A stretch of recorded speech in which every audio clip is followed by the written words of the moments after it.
di situ kemarin saya bisa kepilih sebenarnya nggak kebayang juga, karena kemarin itu ada seleksi kan. Jadi saya nggak langsung kepilih gitu nggak, tapi ada seleksinya kemarin tes TOEFL kita harus pakai skor TOEFL minimal 400, terus IPK juga 3,25 kalau nggak salah. Terus sama kita bikin proposal sebanyak 5 lembar yang referensinya itu minimal 15 dan harus 5 tahun terakhir untuk 10 referensinya, dan sisanya itu bisa di bawah 2018 gitu. Jadi seleksi dulu tuh di jurusan kemarin ada 3, tapi nggak tahu ya di jurusan atau di fakultas lain tuh ada yang ikut seleksi atau enggak gitu. Terus kemarin Ibu Linda ngechat kalau alhamdulillah saya yang kepilih, dan saya wanna say thank you kepada Ibu Linda sama Ibu Dayah sudah membantu dari administrasi sampai selesai, dan kepada Ibu Reda juga. Kalau ada Ibu Reda di sini, terima kasih banyak sudah membantu juga. Terus di sini saya kayak rumput suara ya. Para speakersnya tuh hebat-hebat. Ada yang sebelah kiri atau kanan yang saya pakai baju abu-abu itu saya berfoto sama dengan Bapak Didin Nurudin Hidayat. Beliau adalah dosen UIN Jakarta. Beliau sangat hebat. Dan juga ada itu Bapak Wahyudin Halim yang saya pakai alma mater itu dosen di UIN Makassar, dan ada juga Bapak Agus Sofyan. Tapi yang di foto banyak itu mereka dari situ semuanya hebat.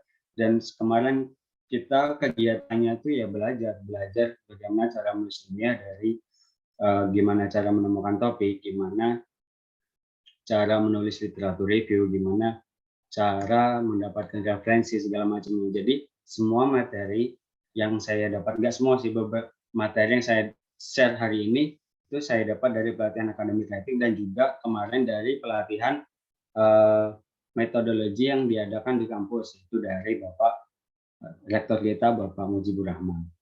Nah, itu segelintir kisah ya dari perjalanan saya yang menuju ke Makassar kemarin. Saya sangat bersyukur bisa kepilih karena itu menambah pengalaman saya.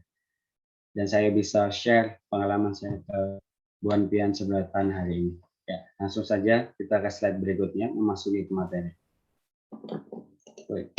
Ya. The first one we are going to have finding the writing topics.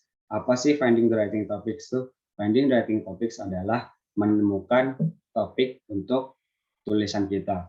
Jadi sebelum kita menulis, yang pastinya kita perlu tahu apa yang mau kita tulis, topik apa yang akan kita bahas dalam tulisan kita. Hal tersebut akan memudahkan kita untuk fokus ke dalam penulisan kita. Kita tahu apa yang akan kita tulis. Maka dari itu saya akan share bagaimana cara finding the writing topic. Tapi sebelum itu, saya minta teman-teman semua buat jawab pertanyaan ini. How do you find your writing topic? Bagaimana sih cara Buan Pian buat find your writing topic? Silakan ditulis di chat box. Bisa dari manapun. Oke, we are reading some books or journals. Yes, betul sekali. Santunan kawan. Ya, bisa. Bertakun kawan, ya bisa juga. Jadi kita bisa discussion ya.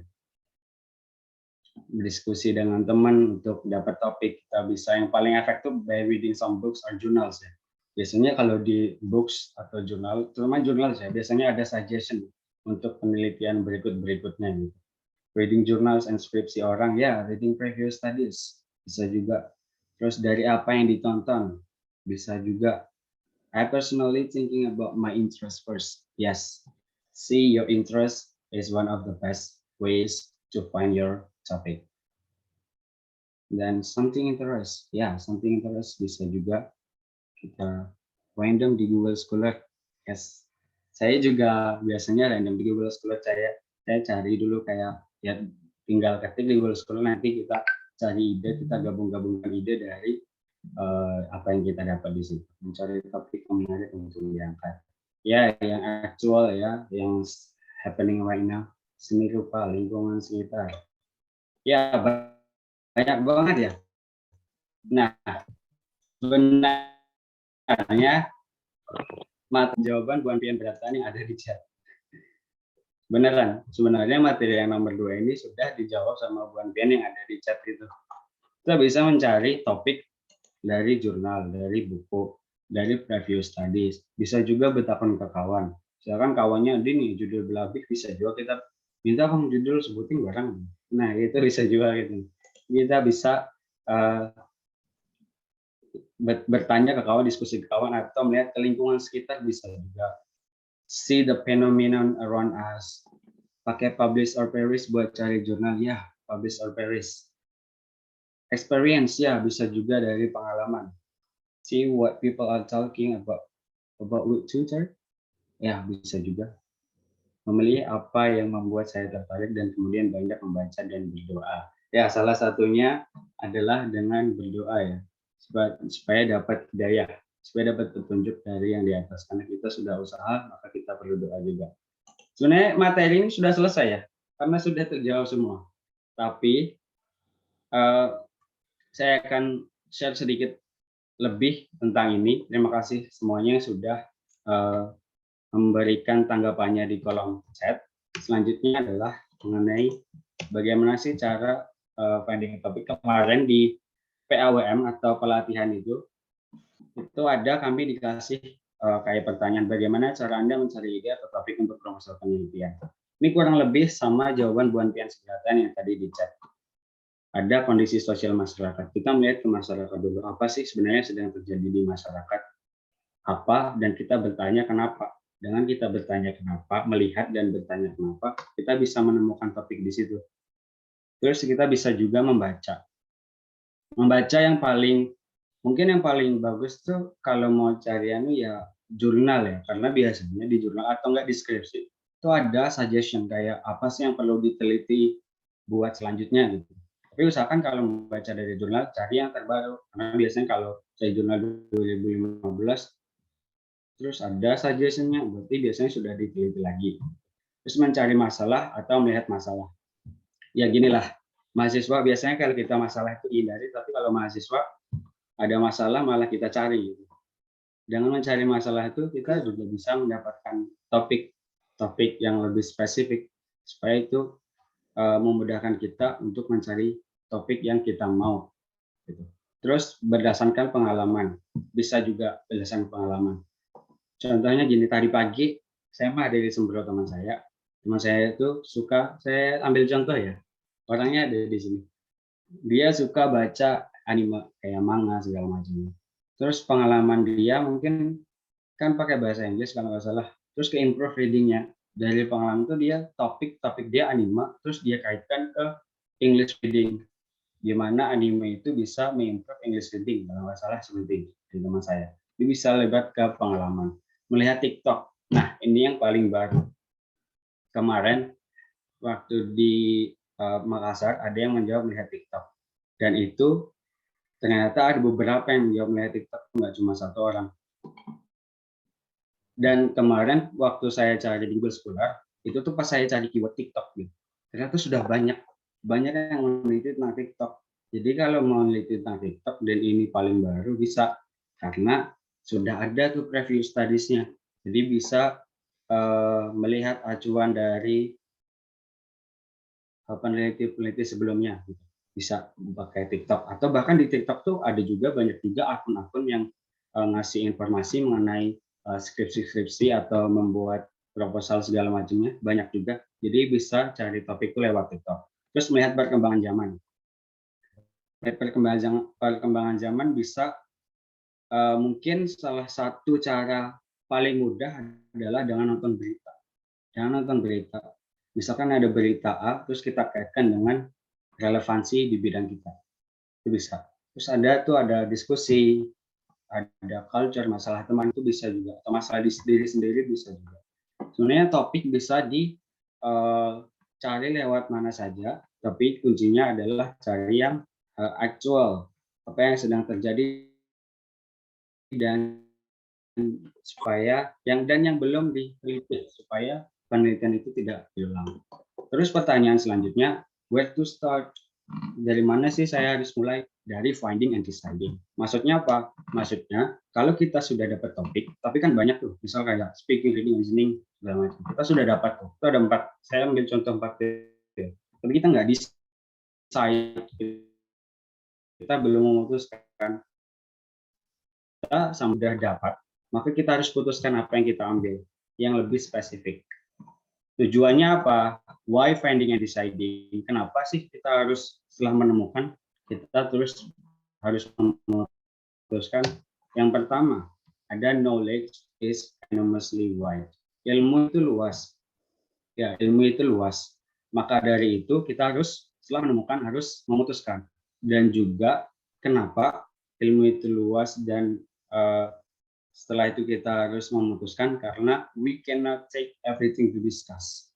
Ya, kita nggak bisa ngambil semua hal, semua topik itu untuk didiskus. Contohnya gini, dalam bahasa Inggris itu kan ada topik-topik yang misal tentang linguistics, tentang discourse analysis, tentang language learning segala macamnya. Ya udah pilih salah satu aja dulu yang kita suka, pilih salah satu, terus nanti kita deeper understanding about the specific topic. Dengan kita memilih salah satu, kita akan deeper specific about the deeper understanding about the specific topic. Misal kita sudah memulai, kita sudah dapat nih, terus kita decide kita mau meneliti tentang ini yang A, misal tentang linguistik. Ya udah kita perdalam pemahaman kita tentang linguistik. Tentang linguistik kita dalami terus, kita baca itu terus karena kita sudah dapat dan kita sudah tentukan gitu. Terus gimana caranya supaya lebih mudah lagi? Caranya dengan what is our expertise? Apa sih keahlian kita? Kan tadi ada tuh yang bilang di chat box sesuai dengan keahlian, kesukaan, based on what I like. Ya, itu salah satu cara gimana kita dapat topik gitu. Misal kita suka tentang speaking, ya udah kita ambil speaking, terus kita dalam baca jurnal-jurnal atau previous studies mengenai speaking supaya kita dapat more insight, pandangan-pandangan lebih. Jadi kita bisa menentukan apa sih yang akan kita bahas dari awal penentuan sampai selesai. Dan itu semua akan memudahkan kita. Dari situ semoga bisa dipahami. Nanti saya akan kasih contoh di belakang di slide-slide berikutnya. Nah, nih selanjutnya kita bisa melihat social phenomenon around us. Jadi tadi ada yang jawab kan di kolom chat masyarakat gitu. Dari masyarakat. Ya, betul sekali. Kita bisa mencari topik tuh di masyarakat. Caranya gimana paling gampang? Itu kita bisa melibatkan diri kita ke masyarakat. Dan itu dari 4 poin yang ada di PowerPoint, ini ada here, there, everywhere. Terus examine the phenomenon around us. Terus check what is now trending in our society. Getting immersed with the society. Inti dari 4 itu adalah kita bisa dapat topik dari sekitar kita ataupun dari masyarakat di luar kita juga bisa. Salah satu cara yang paling gampang menurut saya adalah dengan melihat berita atau melihat apa sih yang lagi sedang terjadi. Untuk sekarang mungkin topiknya tentang post pandemik ya. Apa sih yang sedang terjadi di post pandemik, setelah pandemiknya apa impact-nya ke pendidikan. Mungkin seperti itu. Kalau kita sudah melibatkan diri kita ke dalam society, itu akan memudahkan kita juga untuk mendapatkan topik. Nanti ada contohnya di berikutnya. Ya, ini contohnya ya. Ya, ini adalah contoh yang saya dapat atau berdasarkan yang saya baca. Semoga contoh ini acceptable and understandable. Jadi topik yang sedang hype sekarang adalah menurut saya tentang learning loss. Learning loss itu adalah proses kemerosotan akademisi siswa. Sebenarnya learning loss ini terjadi sejak dulu, sudah ada pas saya baca. Tapi ini terjadi lagi dan lebih signifikan setelah post pandemic. Gitu. Jadi topik yang di sini yang saya ambil adalah learning loss. Ini sudah spesifik learning loss, sudah spesifik. Makanya kita harus pilih topik yang spesifik. Terus ini di bawah itu kan ada gambar, ada satu paragraf tuh kan, 2 1 ya, pokoknya paragraf itu Terus saya bacakan ya, dari antaranews.com dikutip, faktor yang menyebabkan learning loss diantaranya adalah libur panjang, putus sekolah, dan ditutupnya pembelajaran tatap muka. Seperti yang terjadi saat ini, para siswa pendidikan jarak jauh. Meski begitu, Indra Karismiaji, pemerhati dan praktisi pendidikan, mengatakan learning loss lebih sering dikatakan karena salah konsep pengajaran. Yang pertama, di sini saya sudah melibatkan diri saya ke society, karena ini sedang terjadi di society. Yang kedua, ini sedang hype, what is now trending in our society. Yang ketiganya penyebab learning loss di sini, kok di sini ada dua. Katanya karena libur sekolah, putus sekolah, di pembelajaran tatap muka, itu karena COVID-19 kan. Terus yang kedua ada lagi alasan karena salah konsep pengajaran. Nah, dari situ saya menyimpulkan causing the learning loss. Analisa faktor-faktor learning loss,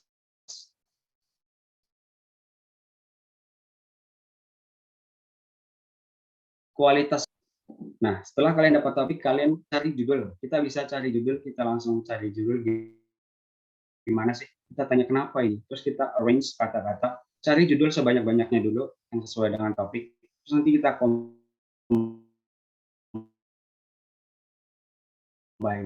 Jadi kayak hasilnya nanti kayak mana sih yang lebih signifikan antara teachers quality atau COVID-19 sih sebenarnya yang menyebabkan learning loss. Terus nanti kita bisa mikirin lagi apa ya nanti gimana ya secara saya collect datanya, siapa ya partisipan saya, terus apa saja yang saya buat di jurnal atau penelitian saya. Terus nanti kita bikin outline-nya, bikin timeline-nya juga kapan kita bakal ngelakuin itu supaya penelitian kita cepat selesai juga gitu. Semoga bisa dipahami ya di sini. Itu adalah contoh dari cara menemukan topik. Setelah menemukan topik, intinya kita harus melibatkan ke masyarakat, lihat apa yang sedang terjadi, kita banyak membaca, bisa dapat dari pengalaman dan segala macamnya. Terus dapat topik kita berikutnya. Nah, ini materi dari Bapak Rektor kita yang saya share sedikit di sini. Itu tentang originality and actuality in writing for academic purposes. Jadi dalam menulis karya tulis ilmiah itu harus original atau bahasa gaulnya itu ori, kada KW. Dan actual. Actual itu fakta atau yang sedang terjadi saat ini. Gitu. Terus selanjutnya originality itu maksudnya gimana? Originality means that our writing has to be original, harus asli, and new ones to be scientific, dan harus baru supaya jadi ilmiah, dan scientific developments, dan supaya menyumbangkan karya baru atau penelitian baru. Tapi originality di sini, originality does not mean 100% new. Jadi maksudnya walaupun original, tapi bukan berarti harus 100% baru. However, it contributes new knowledge to the existing knowledge. Ini hanya menyumbangkan ilmu-ilmu yang baru terhadap ilmu yang sudah ada. Terus yang kedua, science is cumulative. Ilmu itu bersifat kumulatif, yang artinya berpijak pada penemuan atau penelitian-penelitian sebelumnya. Seperti contohnya gini.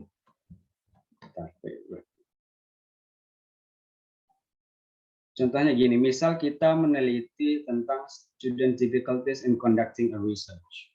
Kan? Terus kita pakai previous studies. Ada 2 previous studies, misal dari si A. Si A mengatakan ada 4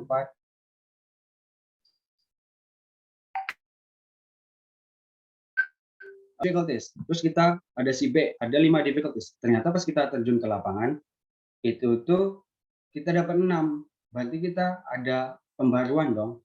Terus bisa juga setelah dapat difficulties itu, kita supaya ada, kan ada masalah baru tuh, difficulties yang baru. Kita teliti lagi gimana sih strategi untuk mengatasi difficulties itu. Maksudnya seperti kurang lebih. Dan juga simpelnya gini, supaya baru, itu tuh ada beberapa caranya, seperti ini. How to be original. review and understand the ins and outs of the field.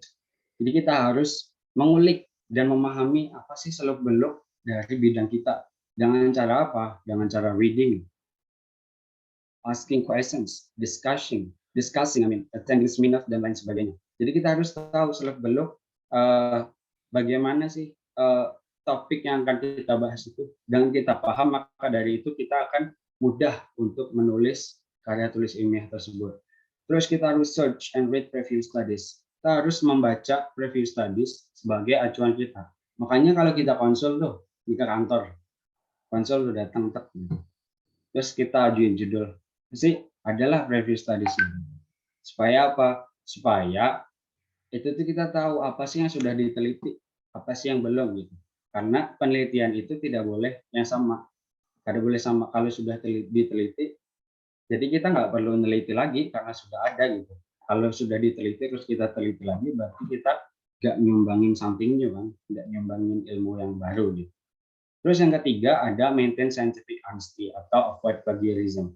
Jadi plagiarism ini adalah masalah yang ini sering terjadi di saya pun juga plagiarism, ada juga masih plagiarism.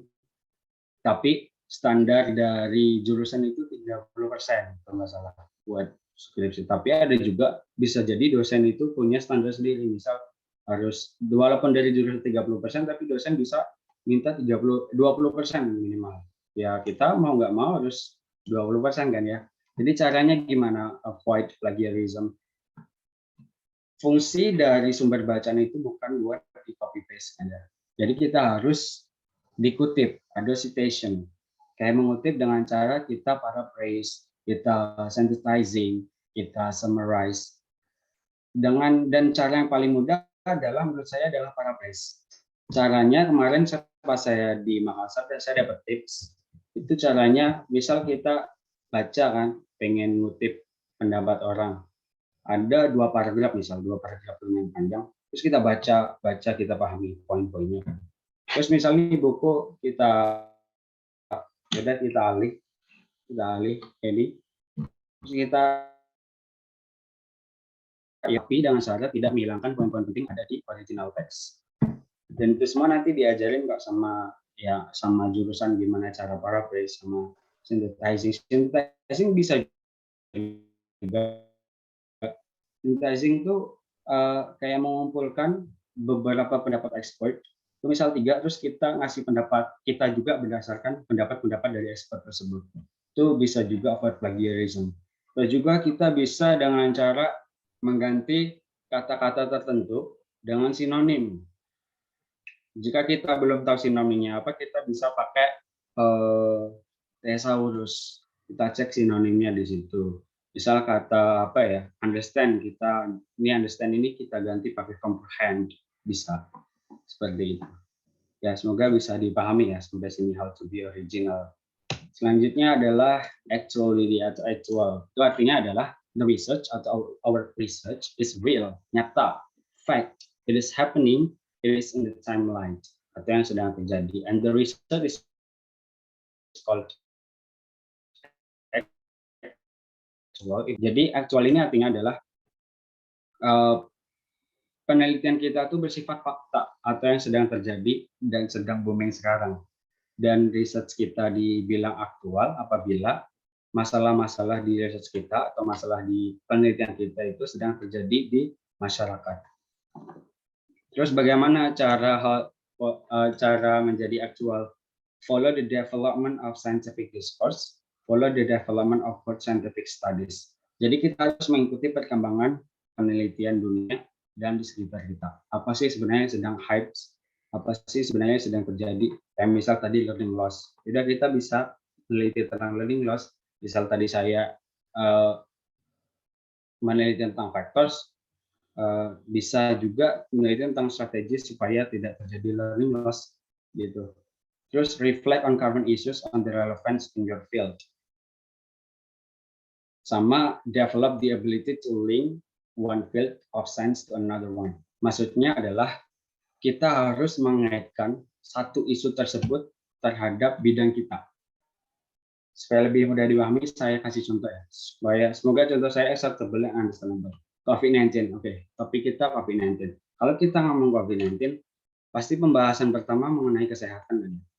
Karena memang COVID-19 kan virus, berarti impactnya kesehatan. Tapi kita bisa kok COVID-19 ke education, buktinya banyak yang meneliti COVID-19 dengan relevansinya ke education.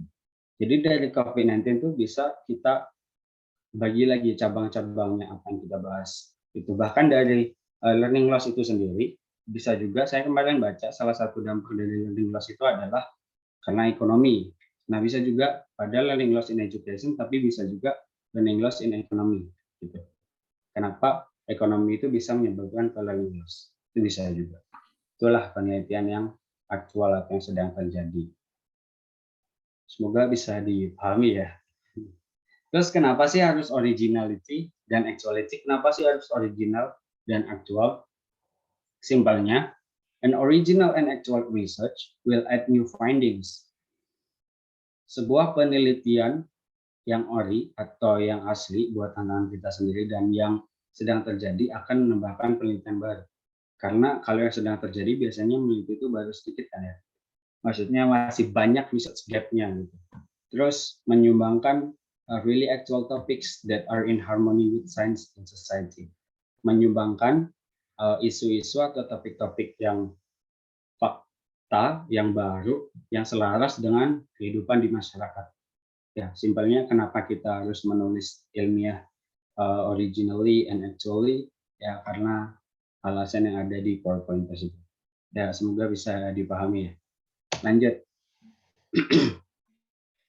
Strategies for assessing reading materials.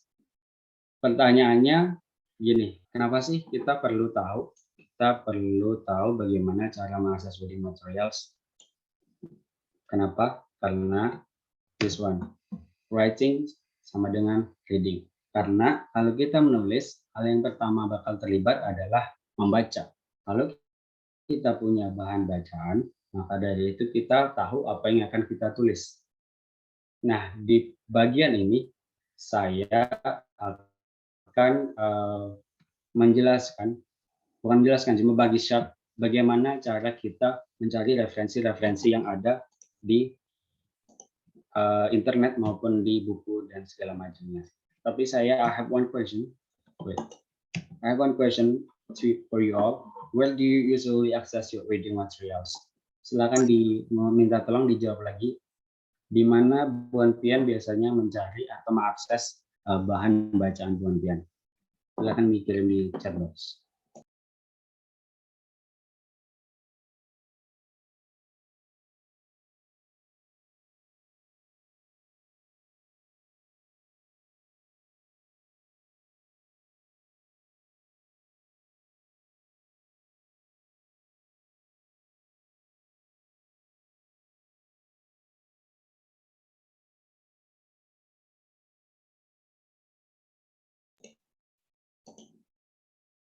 Jurnal, Google Cendekia, Publish or Perish, Library, Zilli, Jurnal, Portal Garuda, Google Book, Publish or Perish, Google Scholar. Scholar is the most famous one ya. Karena memang saya biasanya juga pakai Google Scholar. Tent offline ya, tent offline bagus juga. Tent online, tent online ya. Script. Find them in internet. If I get the source, I will use it. Wow.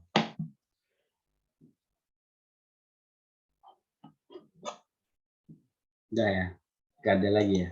Oke, jadi kita bisa mengakses reading materials kita di sini. Tapi nanti di slide berikutnya ada yang lebih spesifik.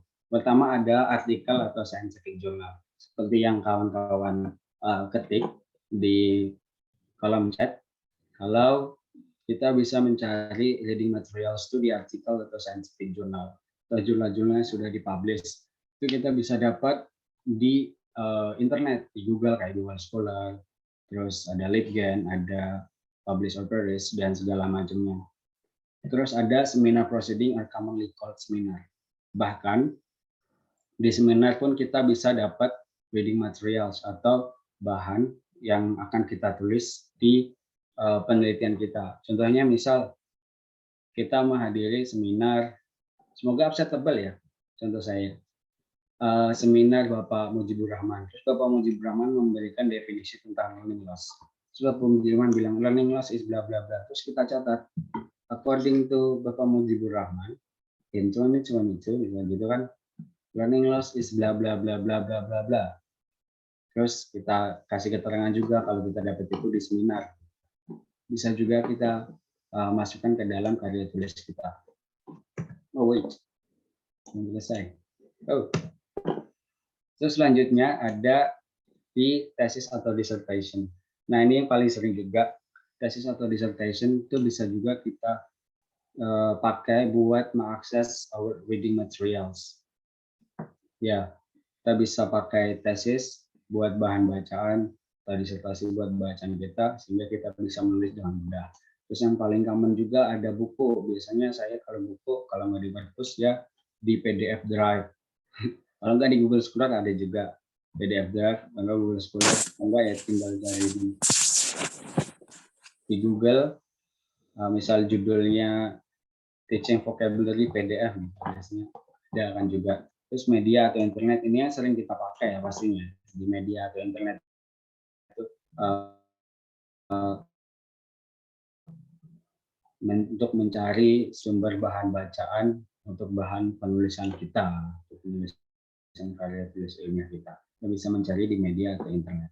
Dan semua itu kita bisa akses sekarang dengan mudah karena memang teknologi yang sudah canggih kan ya. Ya, dari semua itu kita bisa pakai buat akses our reading materials. Selanjutnya, saya ada di sini beberapa referensi kita buat cari referensi atau reading materials. Bentar saya stop screen dulu. Stop share. Saya share lagi.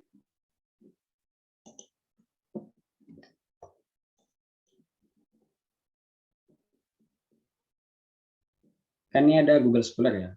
Saya akan sedikit mendemokan gimana cara pakai Google Scholar. Oh, it's hard for me.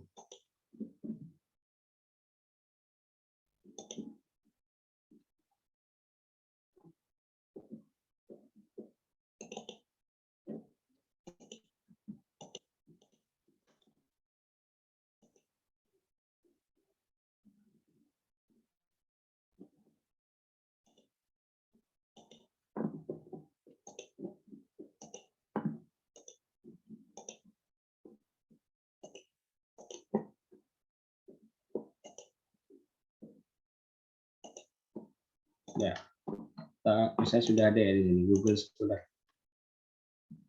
Kita cari misal tentang apa ya, learning loss ya. Kelihatan kan ya PowerPoint-nya? Kelihatan. Oke, thank you.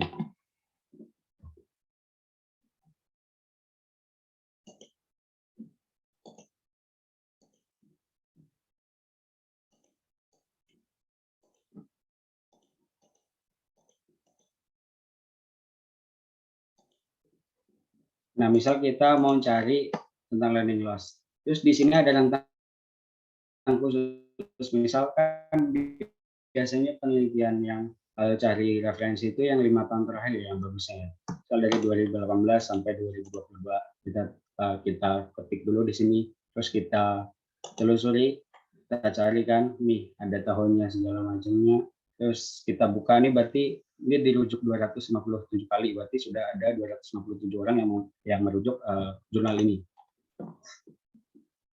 Kita buka ini abstraknya, terus biasanya di sini ada PDF gitu ya. Sini enggak ada. Bentar. Kita cari.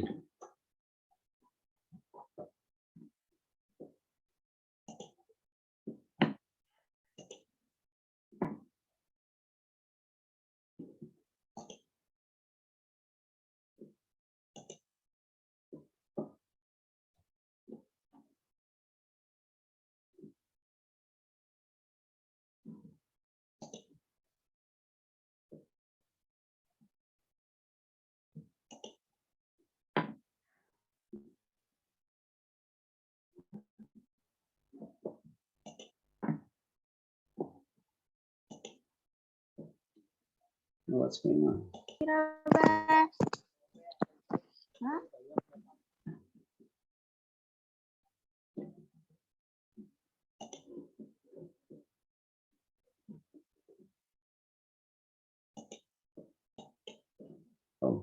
wait. There is a problem.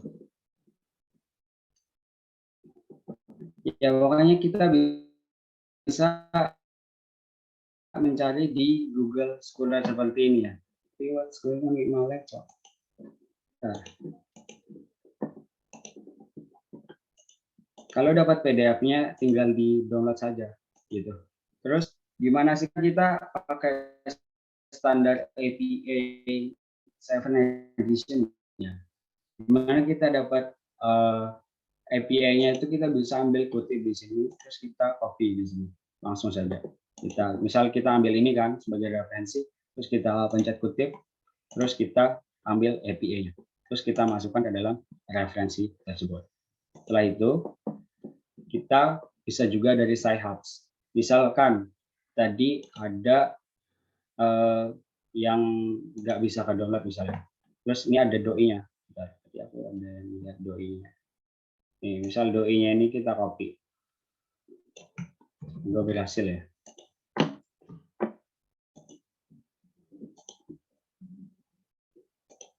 Sci-Hubs. Kita klik Sci-Hubs. Kita copy, terus kita enter.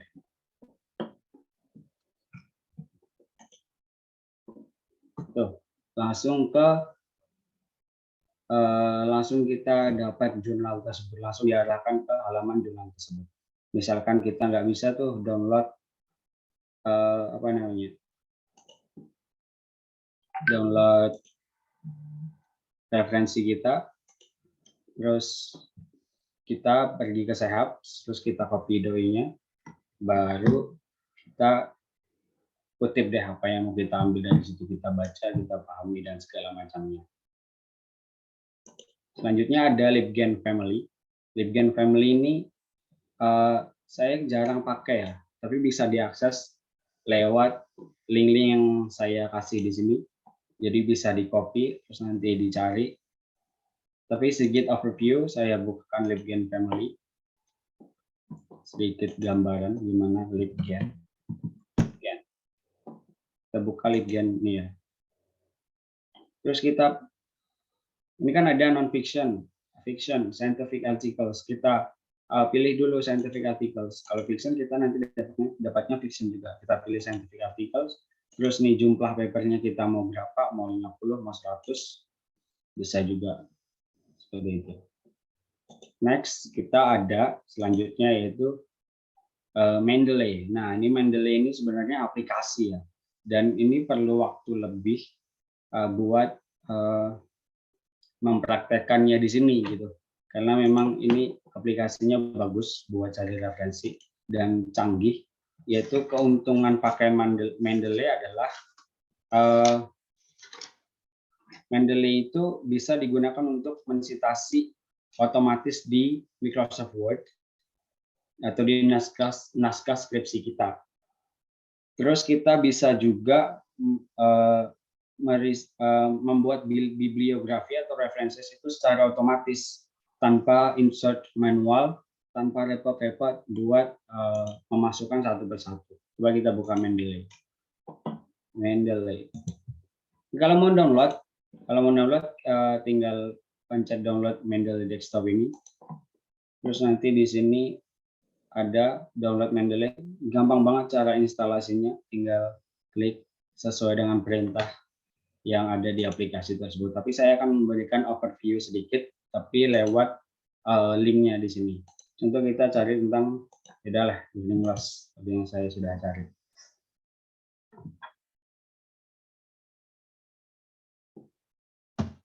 Terus kita pencet, misal kita pencet this one with child education.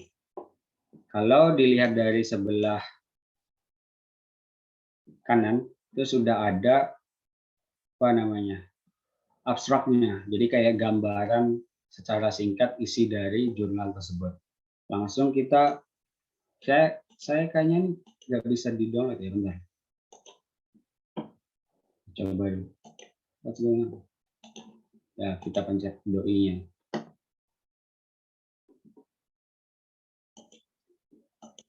Kalau nggak bisa kita copy aja doi. Terus kita ke Sci-Hubs.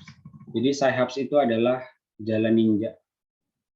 Jalan ninja dari cara kita mencari referensi itu bagaimana. Kita buka lagi Sci-Hubs. Sci-Hubs.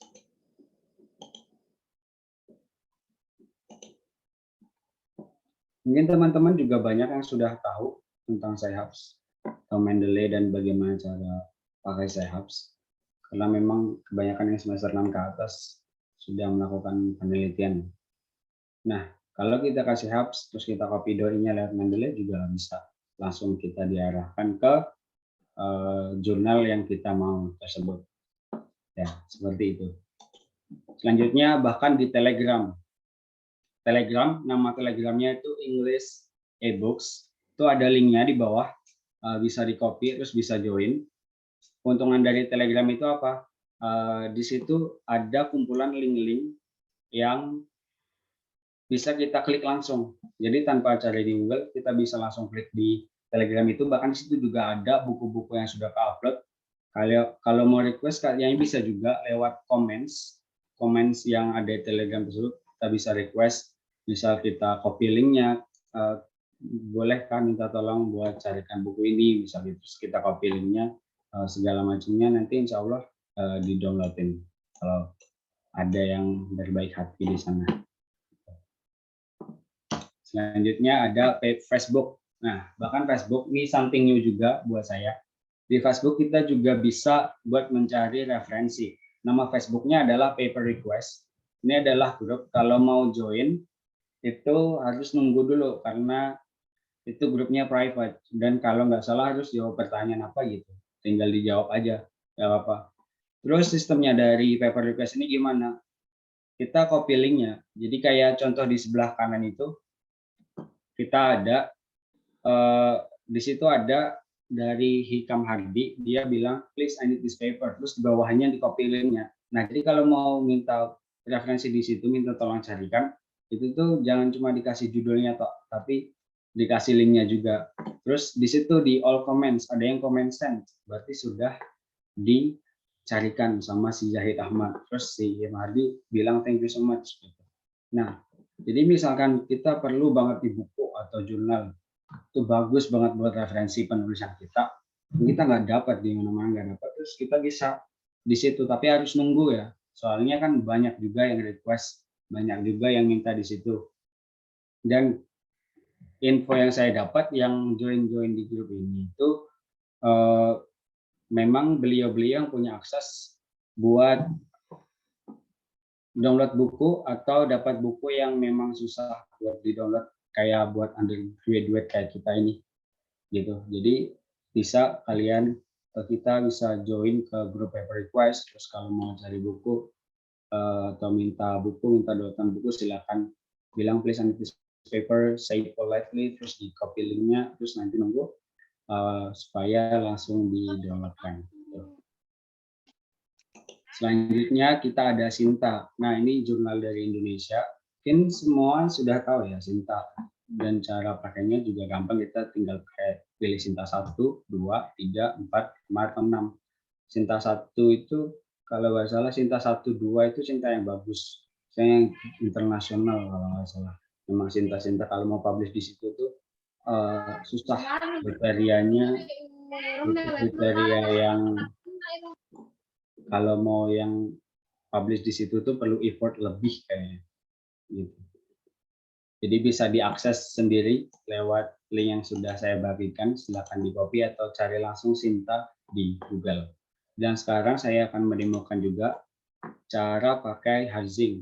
Ini adalah kalau kita pakai ini saya setelah dari Makassar tuh saya dapat ini dan saya sering pakai ini juga setelah tahu. Karena apa? Kita bisa cari referensi satu kali klik itu bisa dapat 1000 jurnal atau 1000 referensi secara langsung gitu. Dan cara pakainya gampang. Sekarang silakan Buan Pian yang pakai laptop pergi ke halaman ini. Kita praktek ya. Saya tunggu nanti Hazing publish or perish. Ya. Terus kita klik ini ya, Hazing publish or perish. Silakan diklik atau saya kopikan nanti. Ini terus kita pencet publish or perish on Microsoft Windows. Ini buat downloadnya. Saya kopikan ke chat ya. Tuh, sudah. Terus kita pencet ini, publish or perish installer for Windows. Silakan yang mau praktek langsung, yang buka laptop, silakan langsung pergi ke halaman atau ke link yang sudah saya bagikan ke chat box. Terus buka itu, cari yang Hazing publish or perish Windows, terus scroll ke bawah, terus klik yang ini, yang satu ada 1,8 MB. Silakan diklik dulu. Ini gampang banget nanti installnya.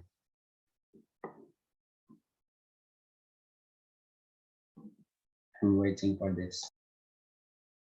Saya tunggu kurang lebih semenit ya, 2 menit.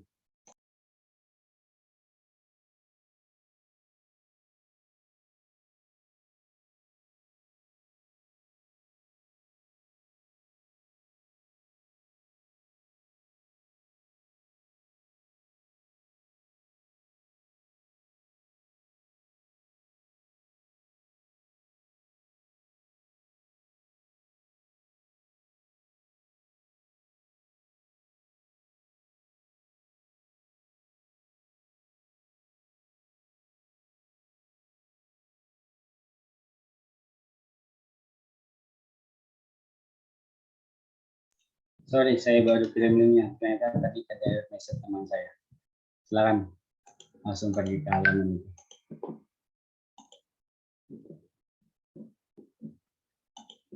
Ya, silakan.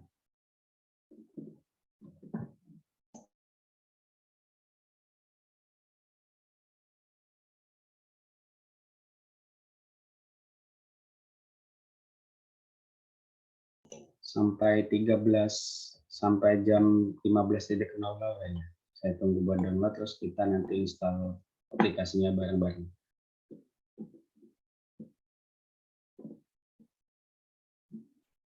Sudah ya?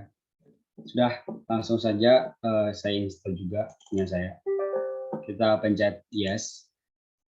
Kalau sudah kita pencet next, itu ukurannya sangat kecil ya, 1,8, jadi sangat mudah diakses, mudah diinstal. Terus pencet I agree to this terms and condition. Kita pencet next lagi, terus kita install. Tunggu sampai selesai. Finish. Terus kita langsung ke halaman dari publish or perish-nya. Saya tunggu bentar lagi ya, supaya dia belum selesai.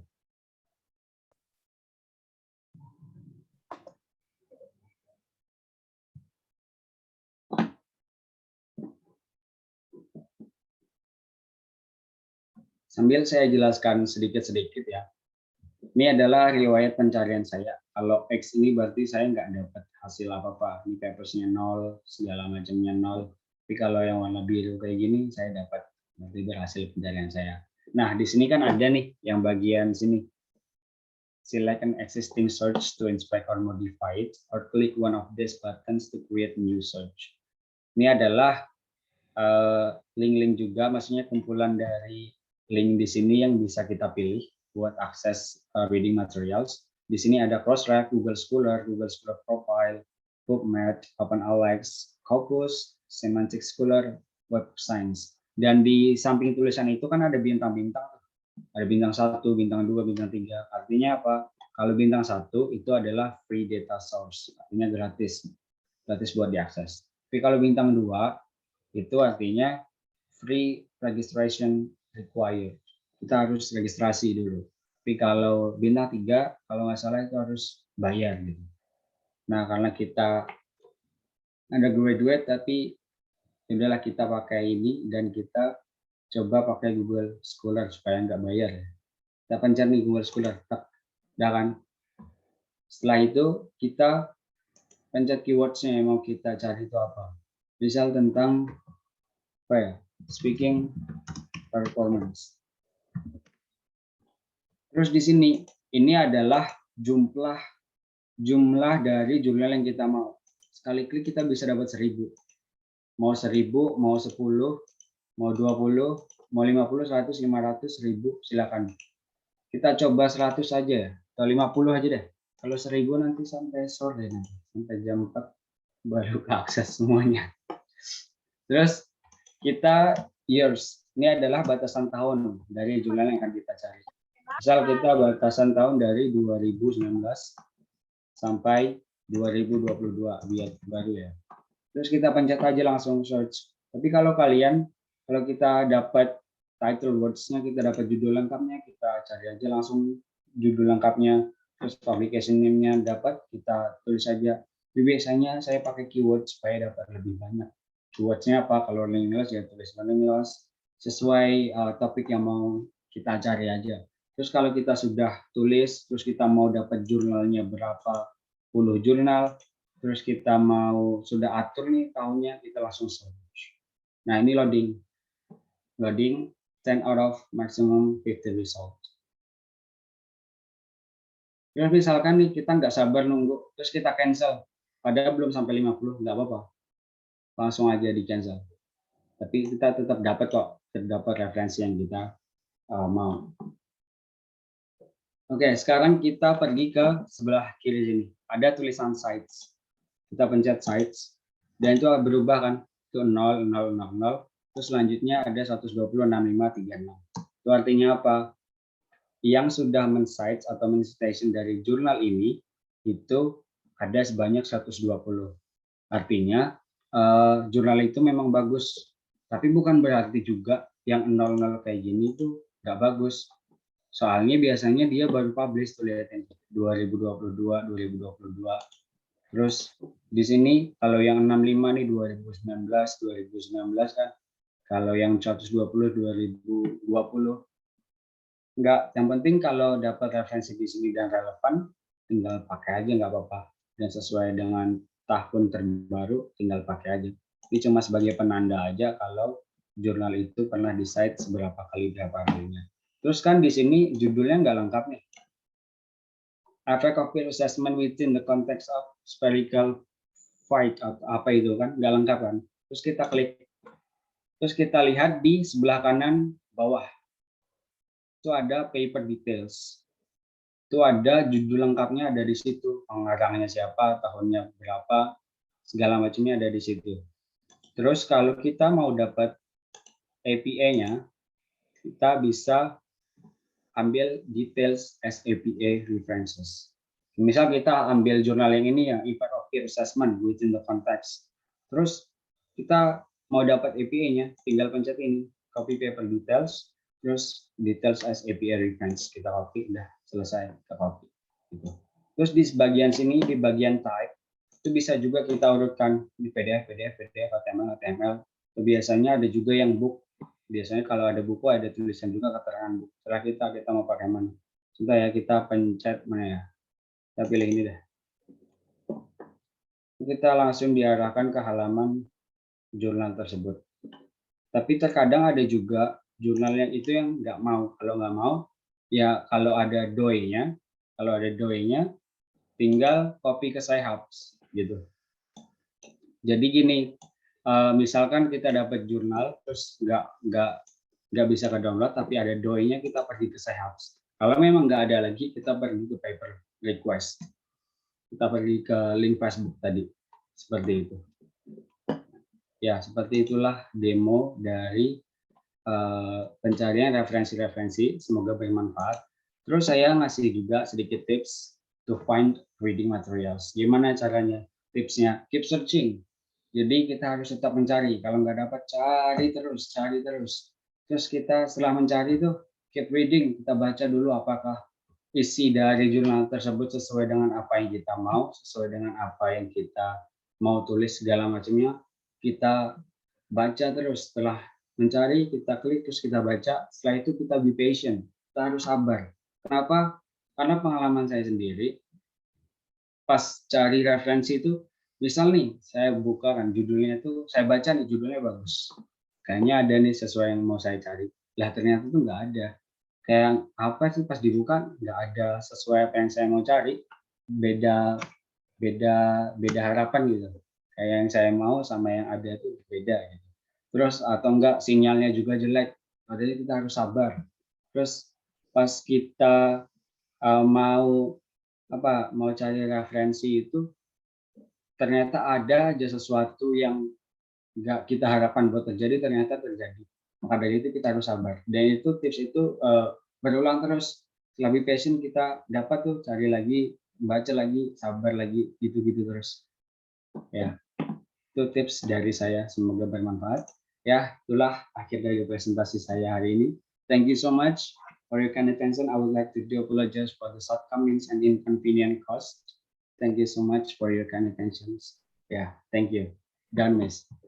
All right. Okay. Thank you so much for your presentation, Bayu. That's very good presentation. And yeah, of course, we have new knowledge about publish or perish, and then tadi Google Scholar dan sebagainya yang sudah Bayu contohkan itu sangat-sangat bagus sekali ya, Bayu ya, untuk mencari sumber referensi buat menulis skripsi, terutama atau menulis tugas-tugas yang writing sebagainya. Okay, for the participants, do you have any question? Alright, okay. Siti Fatimah, Siti Fatimah raise hand, and then Andi Saiful Rifli, and then Siti Fatimah dulu ya. Siti Fatimah, time is yours. Okay, thank you, Miss. And thank you, Bayu, for the presentation. It is a good presentation. I have a question for you. So my question is, which part or what is the most challenging part in writing a research according to you, and how do you solve it? Thank you. Ya, langsung jawab aja, Kamis.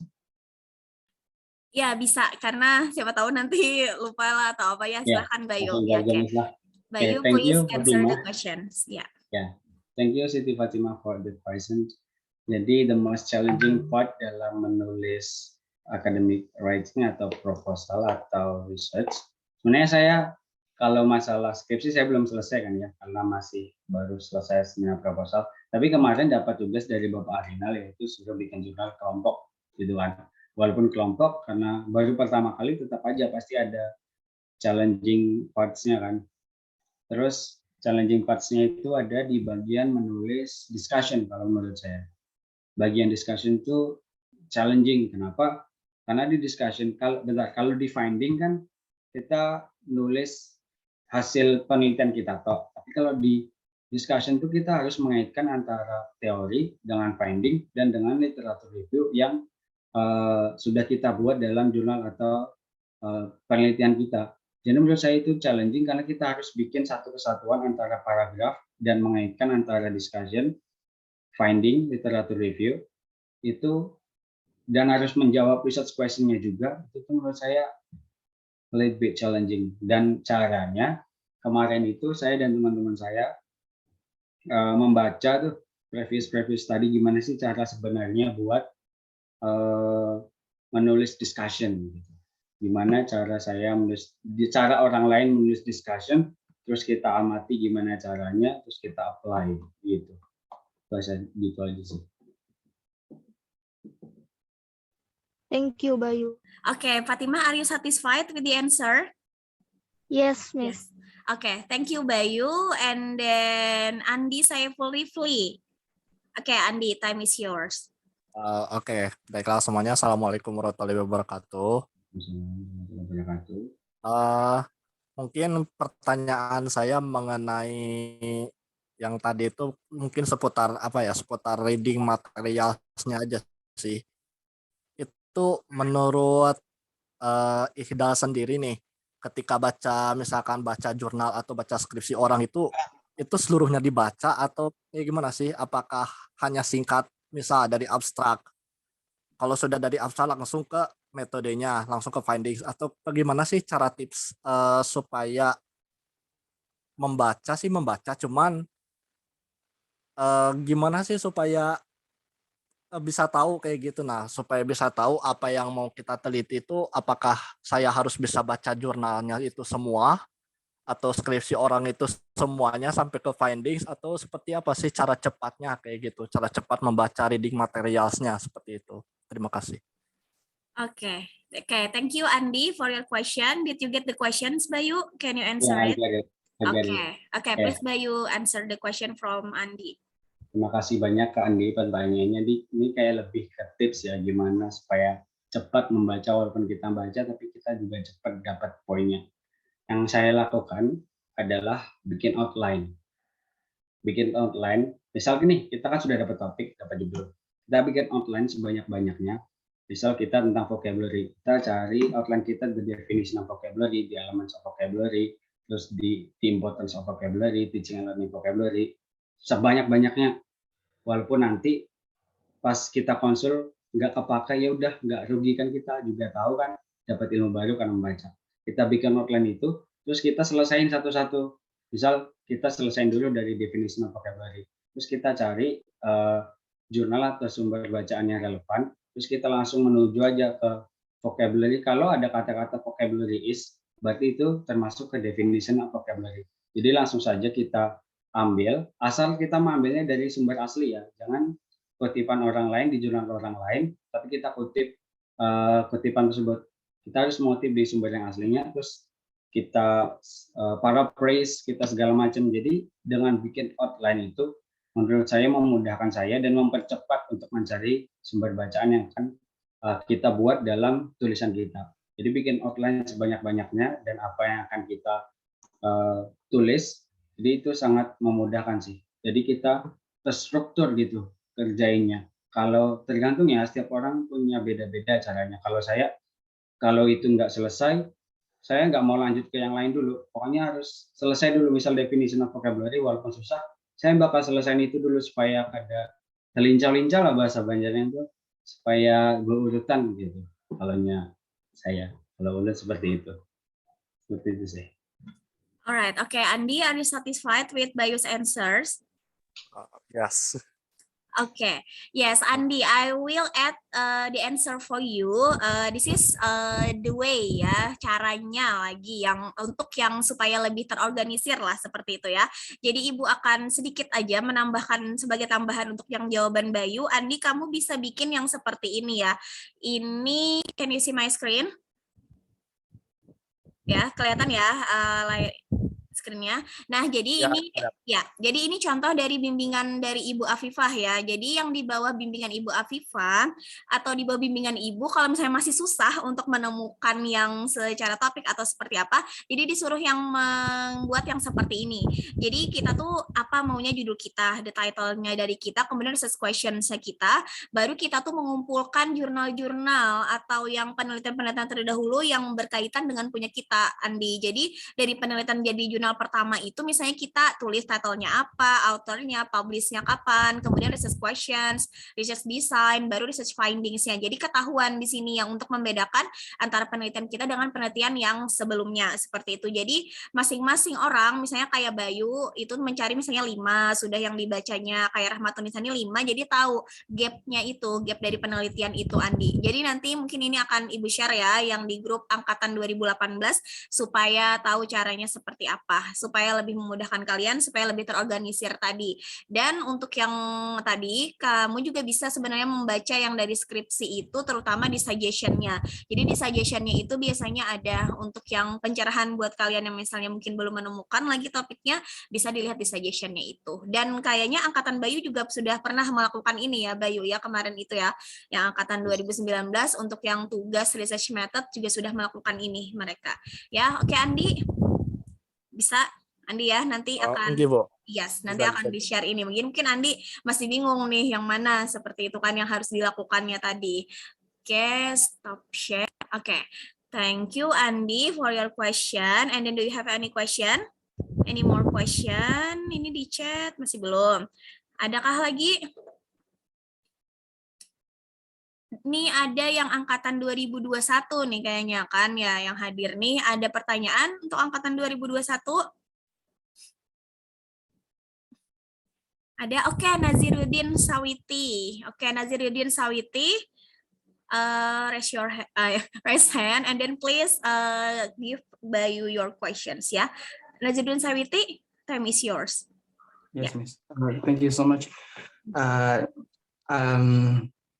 Thank you for Miss Daya for giving me an opportunity. I want to ask a question for Hedal Bayu.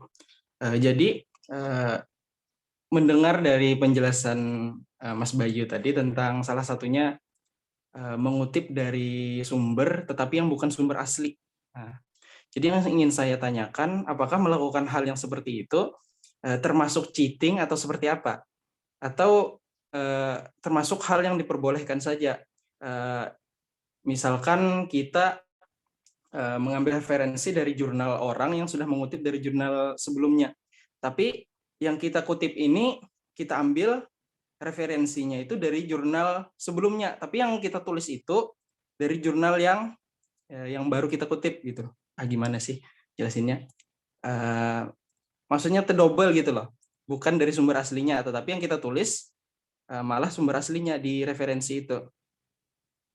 Nah, kita nggak nemuin sumber jurnal aslinya, karena nggak nemuin itu, jadi kita tulis dari jurnal yang baru dikutip oleh orang.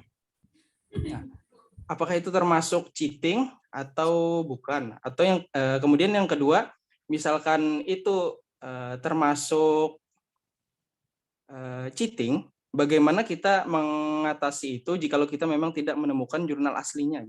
Terima kasih. Oke, thank you Sawiti for your question. Did you get the questions, Bayu? Yes, I got it. Yes. Okay. Please Bayu answer the question from Naziruddin Sawiti. Okay, thank you so much Naziruddin Sawiti for the questions. So I got your questions. Jadi itu adalah termasuk cheating karena salah satu cara kita untuk menulis adalah mencari referensi dari sumber asli, gitu. Jadi itu termasuk cheating. Terus jawaban yang kedua, bagaimana caranya? Kalau dari saya sendiri, kalau memang nggak dapat, karena kita masih undergraduate, kita akan punya dospem. Kita bisa minta tolong dospem yang pertama. Yang kedua, kita bisa join ke grup yang paper request. Kenapa? Karena kalau di situ, saya belum pernah coba ya, aku belum pernah coba, tapi misalkan saya lihat tuh kan, saya scroll tuh banyak juga yang minta dan dapat dan dikasih sama anggota-anggota dari Facebook itu sendiri gitu. Jadi bisa yang pertama bisa minta tolong sama dosen atau enggak pergi ke Facebook tadi, tapi di copy linknya. Misalkan kan biasanya kita dapat tapi dapat linknya tapi nggak bisa di-download kan biasanya. Saya juga pernah kayak gitu. Ya udah kita copy aja ke paper request tadi, kita bilang please I need this paper, I need this journal, could you please download this for me? Terus kita copy linknya, terus nanti ada yang downloadin buat kita gitu. Ya, seperti itu. Alright, okay, that's for the first questions ya tadi ya Bayu ya. For the second question, tadi ada dua rasanya kan ya? Ya, tipsnya tadi Miss, yang kita minta tolong sama dosen, lalu kita pergi to paper request. Tadi. Oh, okay. Yes, okay. Naziruddin Sawiti, did you get the answer? Are you satisfied with the answer? Yes, I got the answer, Miss. Sudah? Yes. Iya, oke, ya. Oke ya. Jadi maksudnya Naziruddin ini misalnya tadi yang jurnalnya jurnal ibu. Naziruddin dapatnya tuh sumber dari ibu. Tapi dari ibu tuh misalnya kayak mengutipnya dari Brown, tapi Naziruddin tidak menemukan yang sumber dari Brown itu, seperti itu ya? Kayak gitu kah? Yes. Sepertinya, oh ya. Iya sih, benar kata Bayu tadi ada cara yang dari Facebook tadi lah, Bayu lah, atau kita lihat yang referensi dari jurnal tersebut. Kan masing-masing artikel di jurnal itu kan mempunyai referensi mereka. Jadi misalnya mereka menulis, misalnya ini artikelnya Hidayah mengutip pendapat Bayu, cari Bayu di referensinya itu, kemudian temukan yang kita copy aja yang dari yang punyanya Bayu itu, kemudian nanti kita cari dan akan muncul artikelnya. Seperti itu sih biasanya kalau ibu seperti itu caranya. Atau bisa juga Miss. Bisa juga misalkan ulun mengutip dari jurnal Pian, tapi pendapat orang lain, misal according to Sawiti as cited in Hidayah, Miss for Hidayah. example. No, Iya, betul, bisa.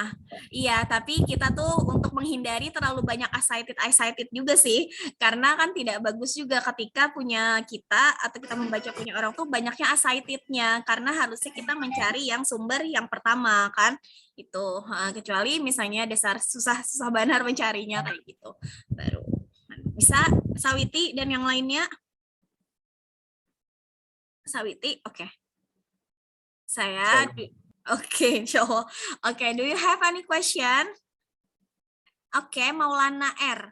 Oke, Maulana, please ask Bayu your question. Oke, Maulana, time is yours. Akan nama Ulun Ahmad Maulana Rizky, izin bertanya, ketika kita mengambil referensi dari sebuah jurnal, apakah kita harus semua, maksudnya itu mengcopy semua jurnalnya atau boleh kita edit dari jurnal tersebut gitu maksudnya?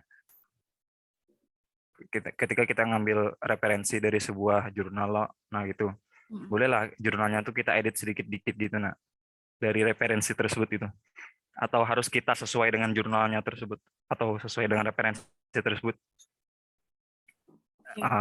Bisa dipaham. Oke, Bayu, did you understand about the question? Apakah maksudnya yang diedit itu apakah kutipan aslinya atau Mungkin seperti itu. Ya, buatan referensi? kutipan aslinya gitu maksudnya gitu. Oh ya, dari. Ya, silakan Bayu, please answer the question. Ya, kalau kita mau ngambil jurnal, sumber bacaan dari jurnal orang, kita memang harus mengubah kutipan asli tersebut. Supaya apa? Supaya menghindari plagiarisme. Makanya nanti ada tuh di semester 5, itu ada nanti diajarin cara paraphrase, synthesizing, summarize. Nah, itu cara kita mengubah kutipan orang atau pendapat orang, tapi tidak menghilangkan intisari dari pendapat orang tersebut. Misal contohnya kayak Brown 2021 states that speaking is the process of communication to other people misalnya. Terus kita ganti according to Brown 2021 speaking is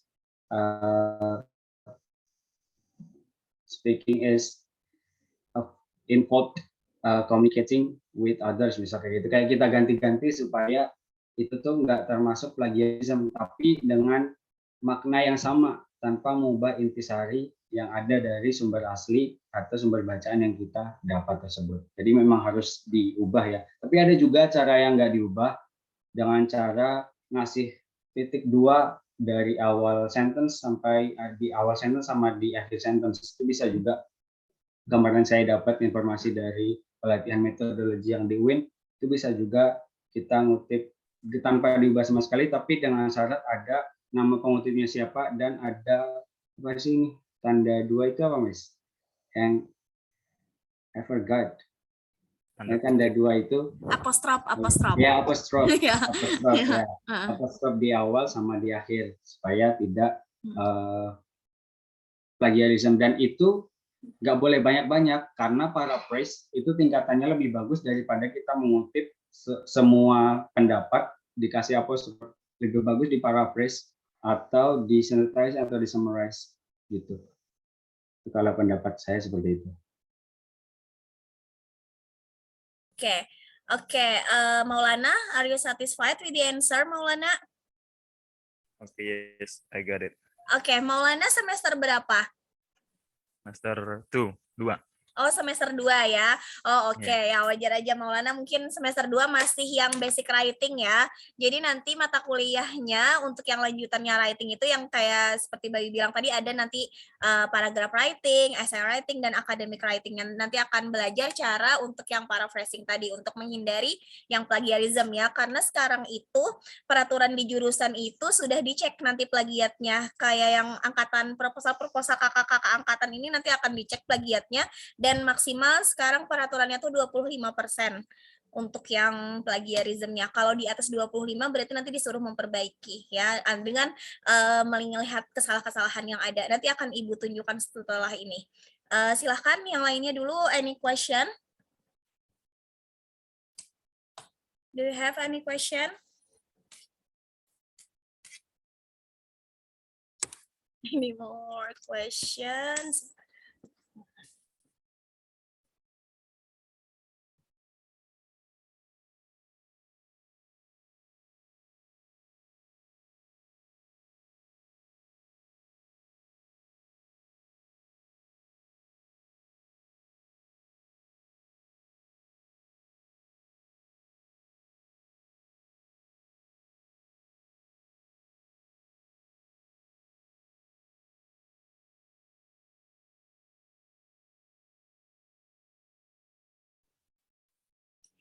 Oke, ada pertanyaan lagi kah? Atau oh ya, if you don't have any question, I will ask Bayu to have maybe conclusion or concluding remarks for his presentation ya. Jadi sebagai penutupnya dulu Bayu, nanti akan Ibu tambahkan yang dari jurusan informasinya lagi. Silakan Bayu, time is yours. Thank you so much, Miss Daya, for giving me this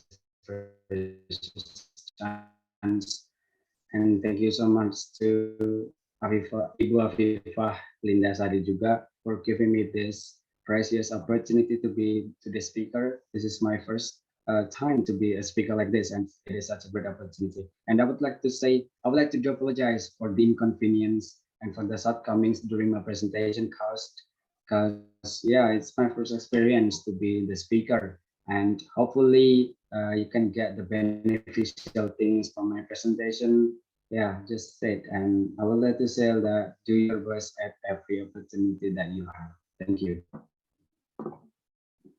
Alright, okay. Thank you very much, Bayu, for your presentation. And then I will share about Grammarly lah. Mungkin kalian di sini tadi kan Bayu menginformasikan tentang untuk mencari bahan-bahan bacaan ya, bahan-bahan untuk yang sources, untuk yang menulis. Tapi di dalam menulis itu kita bagaimana caranya supaya tulisan kita itu bagus, enak dibaca seperti itu ya. Jadi kemarin itu ada yang konsul ke Ibu, dia belum tahu lagi Grammarly. Mungkin ada sebagian yang tahu ya. Bayu mungkin sudah tahu Bayu tentang Grammarly untuk memperbaiki tulisan ya. Jadi oke. Jadi bagi yang lainnya yang masih belum tahu Grammarly itu sebenarnya seperti ini ya. Tunggu. Grammarly. Jadi masing-masing kalian itu ketika nanti kalian menulis supaya mudah dipahami itu kalian bisa menggunakan aplikasi ini. Jadi semuanya tuh sudah canggih sebenarnya sekarang tuh lah.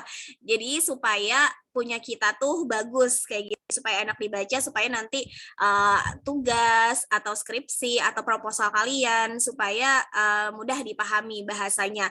Jadi Grammarly ini sebenarnya gratis aja, cuman ada sih yang premium, katanya ada yang sudah beli yang premium dari Shopee, itu mungkin berlaku untuk sebulan apa, tapi kalau untuk yang gratisan ini juga sangat-sangat bermanfaat sih di sini. Jadi misalnya kita tinggal login kita dengan menggunakan yang akun Gmail kita ke Grammarly itu, kemudian kita tinggal upload punya kita, nanti akan diperbaikinya di sini ya. Jadi bagi yang belum tahu Grammarly, kalian bisa mencoba untuk yang seperti ini, tapi pastikan ya memang internet kalian, internet connectionnya juga bagus dan sebagainya. Ini masih ya internet connectionnya masih yang seperti inilah.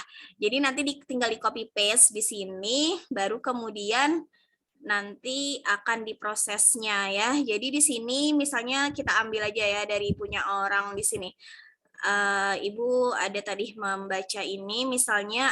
Jadi kalian nanti misalnya ada satu paragraf dari tulisan kalian. Satu paragraf dari tulisan kalian itu bisa kalian copy di sini. Atau kalian juga bisa sih mengupload file kalian. Tapi kalau kebetulan misalnya mau satu paragraf aja, nah di sini dia akan ada suggestion-nya ya. Jadi ada suggestion itu misalnya, tapi sesuaikan juga sih dengan konteks apa yang mau kalian tulis seperti itu ya. Jadi di sini misalnya dia ke teaching, padahal dia memang mungkin membahas tentang teacher aja. Jadi tidak usah, itu bisa suggestion itu diabaikan saja. Misalnya jadi di sini dia sangat-sangat memperhatikan tanda koma misalnya, super preparation especially. Nah, jadi kita kalau diklik di sini, kemudian baru dia akan automatically akan berubah di sini seperti itu. Jadi off-nya misalnya dihilangkan. Nah, jadi seperti itu ya, supaya lebih bagus lah tulisan kalian, kalian bisa menggunakan aplikasi Grammarly ini ya. Itu informasinya. Kemudian di sini tadi seperti yang Ibu bilang tadi, bahwasannya kami di jurusan kan sudah mencek ya yang plagiarismnya itu tadi. Jadi hati-hati ya bagi yang menulis, terutama untuk proposal skripsi, walaupun proposal skripsi itu dari 10 sampai 15 halaman, cuman hati-hati dengan plagiatnya. Ini adalah salah satu contoh, kebetulan dari punya Bayu sendiri ya, karena Bayu waktu itu pernah untuk mencekkan untuk plagiarism. Kami di sini menggunakan Turnitin ya, jadi Turnitinnya itu memang bayar sih akunnya, jadi jurusan bisa aja mencekkan untuk tulisan kalian. Jadi seperti ini, misalnya ini punya Ida Bayu ya. Nah, punya Ihdal Bayuni. Nah, kalau yang tidak bertanda-tanda seperti ini, dia memang tidak plagiat berarti kan. Tapi kalau yang seperti ini ya ini memang sudah common ya, tidak usah diperbaiki juga tidak apa-apa. Nah, jadi di sini kita lihat plagiatnya tuh yang bertanda, misalnya tanda-tanda biru, merah dan sebagainya, dia akan menunjukkan sumber dari plagiatnya itu yang di mana seperti itu. Tapi kalau yang dari punya Bayuni, dia tidak ada yang satu paragraf lengkap kayak gitu kan, tidak ada ya. Jadi jadi yang berwarna-warni ini yang mungkin memang tidak bisa juga kita hindari kan seperti itu. Nah, jadi kalau misalnya dan di akhirnya nanti akan ada presentasi dari berapa plagiat dari isi dari proposal kalian itu. Nah, kebetulan punya Bayuni sudah 50-an halaman lah Bayulah. Punya kamu di sini ya lengkap lah anunya. Nah, jadi di akhir ini nanti ada tulisannya di sini Ihdal Bayu tuh originality report-nya dia ada 17%. Nah, jadi 17% ini masih bisa ditoleransi karena tadi maksimalnya adalah 25%. Kadang ada juga dosen yang menyarankan 20%-an aja ya, seperti itu kan ada juga ya. Mungkin Bayu pengalaman sama dosen pembimbingnya kan seperti itulah karena beliau sangat tadi supaya tidak plagiat itu tadi dan melatih kita juga untuk menulis. Sebenarnya kita tuh mampu aja. Jadi ada pengalaman misalnya dia minta cekan sama ibu misalnya masih 30-an, 40-an, tapi akhirnya dia perbaiki, dia bisa aja sebenarnya memperbaiki itu dan dengan usaha keras sampai muntah-muntah katanya sampai mau dan sebagainya, tapi dia bisa menguranginya bahkan hampir separuh. Jadi dari misalnya 40-an jadi 20-an itu ada seperti itu ya. Jadi bisa sebenarnya kalian dan di sini ketahuan aja di sini bahwasanya misalnya dari yang kalian ambil itu dari mana-mana aja. Jadi dari yang 17% itu presentasinya masih ada penjelasannya di bawahnya 2%, dari yang IPRIN UNS ACID 1% sampai 1% sampai kurang dari 1%. Seperti itu ya. Ini yang contoh dari Turnitin tadi yang aplikasinya yang sudah diterapkan oleh jurusan TBI.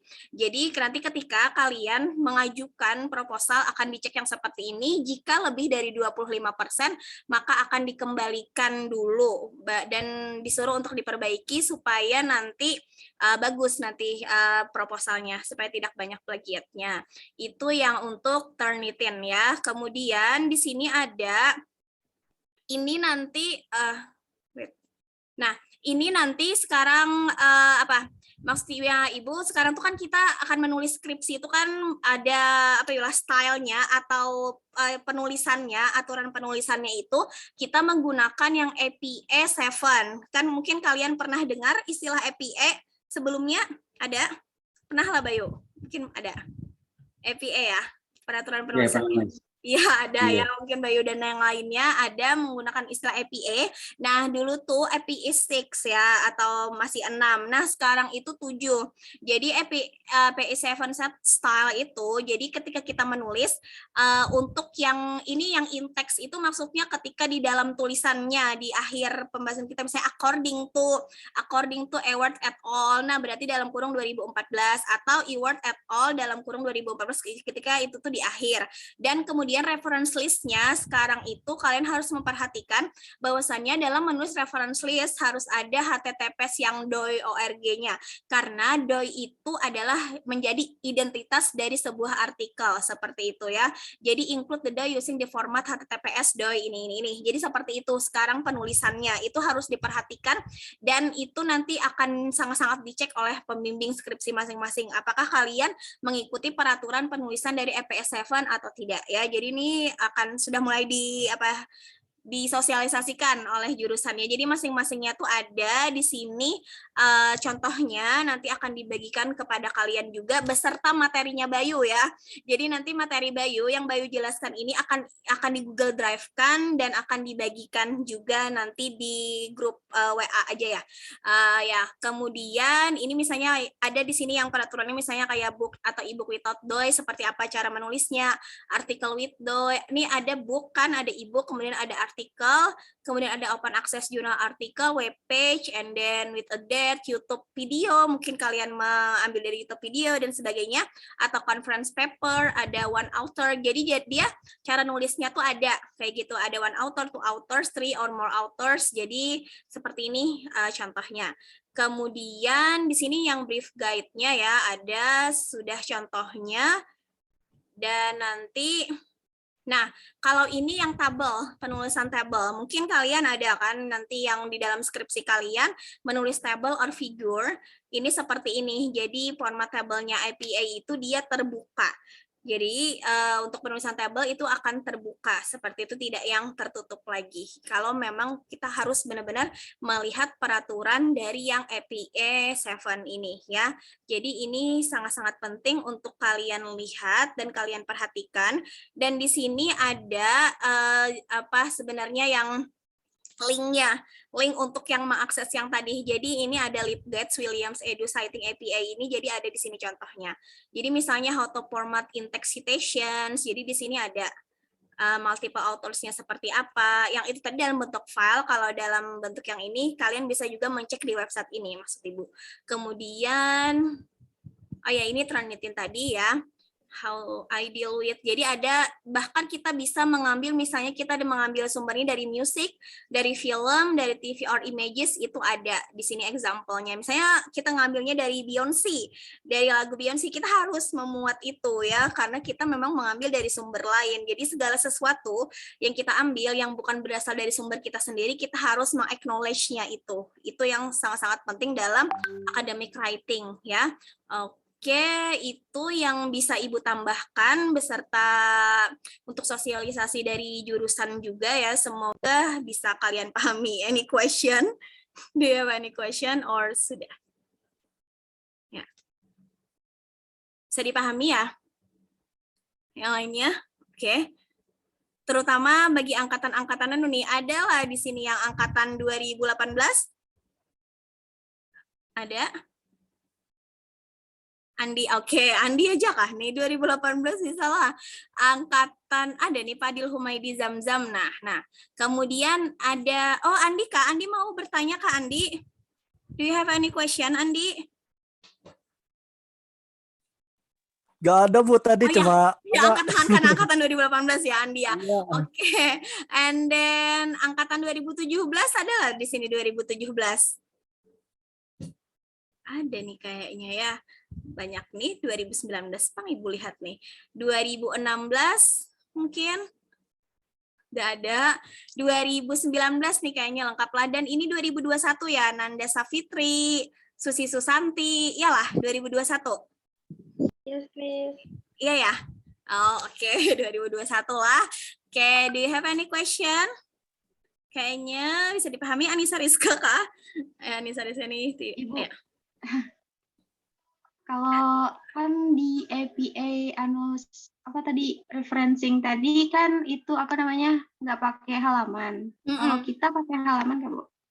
Ya kalau kita, iya sih kalau misalnya sekarang itu peraturannya memang tidak pakai halaman Anissa, kalau misalnya kita mau konsisten menggunakan itu.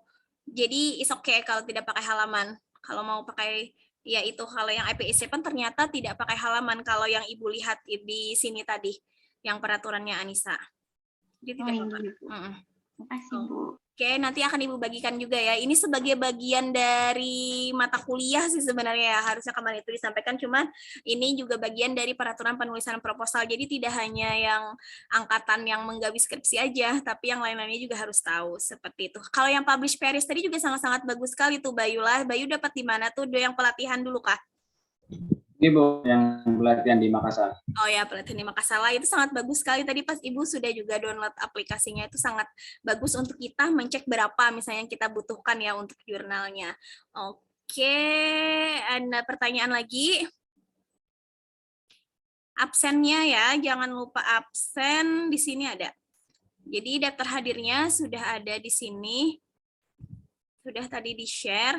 Kalau misalnya tidak ada pertanyaan lagi, Ibu Afifah ada yang mau disampaikan, Bu? Ada Ibu Afifah. Ya. Oke, kayaknya azan nih sudah. Ya, cukup Ibu, bisa ditutup. Oke. Okay, thank you. And then I think that's all for today. And then if you don't have any question, I will close our webinar session today ya. Let's close by saying hamdalah together.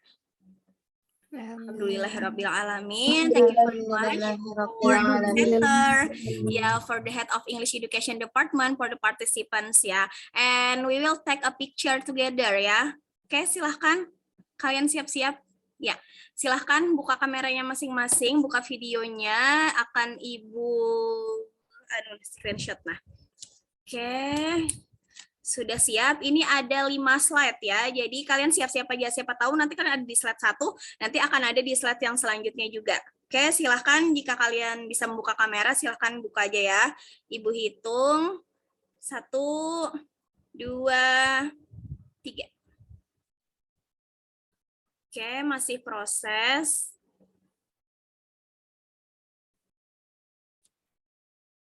Ya. Next, ini slide yang kedua ya. Slide yang kedua, siap-siap. 1, 2, 3. Oke, tapi kita tidak tahu sih ya posisi kita tuh di slide berapa kan lah. Jadi siap-siap aja. Sekarang slide 3. 1, 2, 3. Slide 3 ini kan ada yang membuka kameranya, Pak. Nah.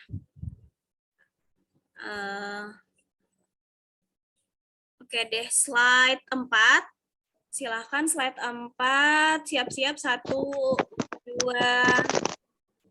3. Tidak ada sih kamera adanya. Nah, fotonya di slide 4.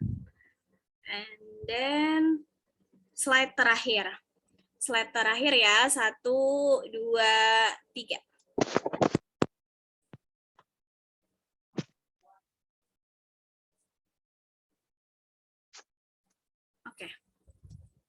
Ya, sudah selesai semuanya, sudah tadi di screenshot dan nanti akan dibagikan tadilah karena ada beberapa bahan-bahan tadi yang materi-materi terutama tadi dari Bayu, yang EPA tadi, yang dari Ibu nanti akan di-share di link Google Drive dan akan dibagikan di grup masing-masing yang angkatan. Jadi ada grup angkatan 2017, 18, 19, 20, 21 ya, seperti itu. Okay, thank you very much for your coming today, and then see you next time if we have any webinar session lagi ya, mungkin Ibu Apipah lah. Nanti mungkin akan ada lagi next webinar session from English Education Department, and then wassalamualaikum warahmatullahi wabarakatuh. Waalaikumsalam warahmatullahi wabarakatuh. Thank you very much.